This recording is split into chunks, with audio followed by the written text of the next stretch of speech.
Hi everyone, welcome back to the channel, and in today's review I'm going to be taking a look at the Threezero MDLX Transformers Decepticon Starscream, which is a non-transformable live-action interpretation of the character's classic G1 cartoon design. What do you think of this figure? Let me know in the comments. Is it a pickup or a pass? Let's now take a look at the figure's packaging.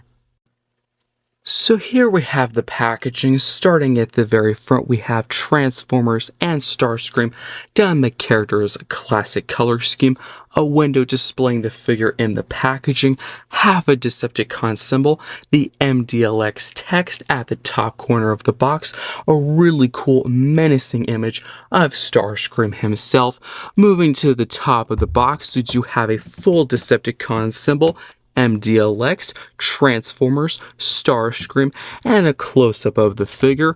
Moving to the side of the packaging, we do have Transformers and Starscream going down the side of the box. We do have the other half of the Decepticon symbol that was started at the front of the box, and another close-up of the figure.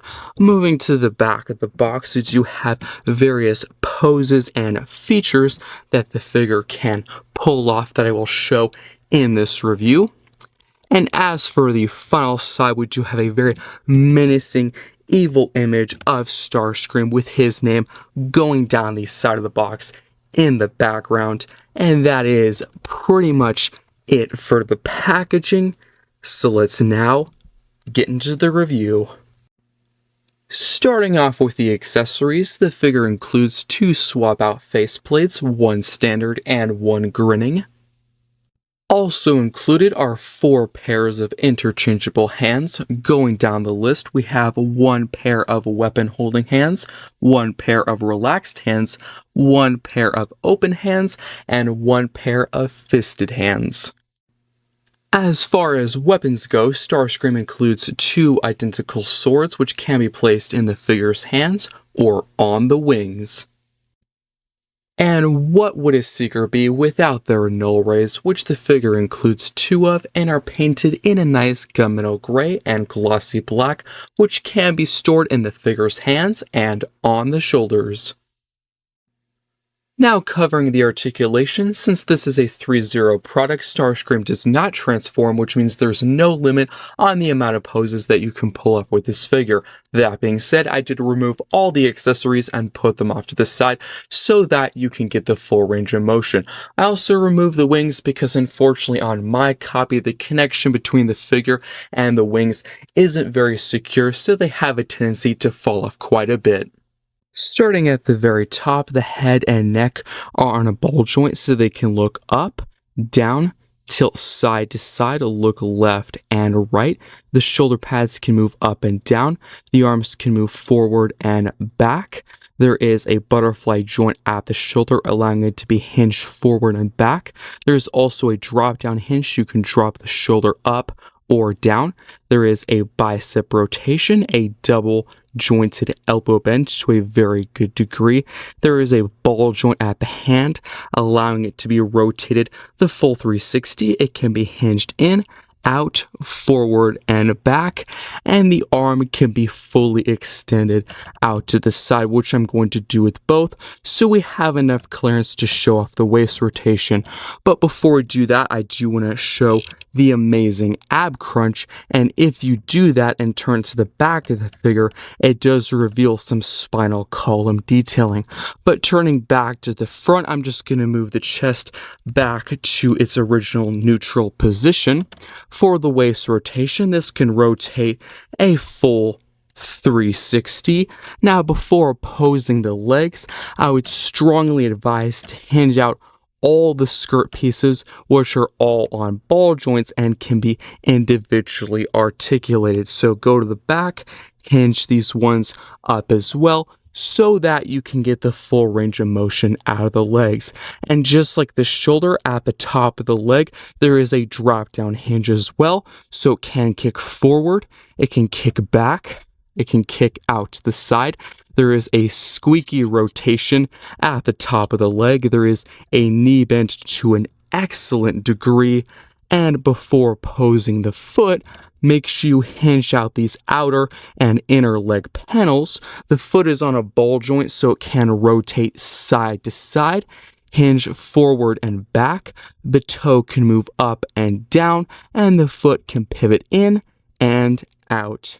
Now taking a look at the details, we're going to start off with just the wings separate from the figure because, as I mentioned earlier in the review, the connection between the figure and the wings isn't very secure, and I don't want them falling off during the video. But starting at the front, there is tons of overlapping panels and panel line detailing.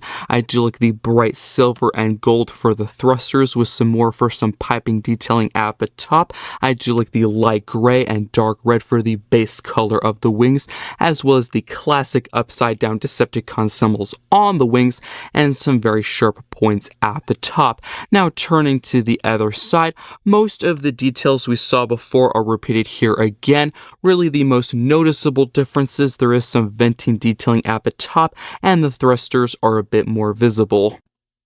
Moving on to the main part of the figure, here we have the robot mode. Starting at the very top with a head sculpt, we have some silver for the face, some red for the eyes, some glossy black for the entire helmet section.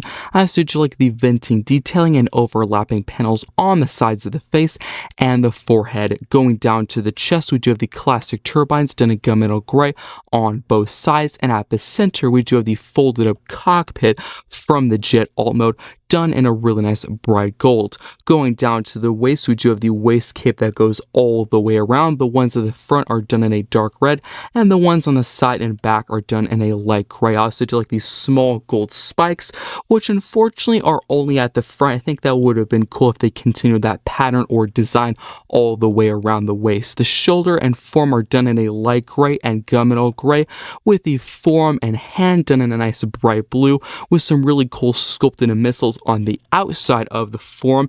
And going to the legs, the base color is that light gray color with some venting detailing at the knees done in gunmetal gray, and some blue for the shins with some spikes sticking out the sides of the leg, and some more blue for the feet.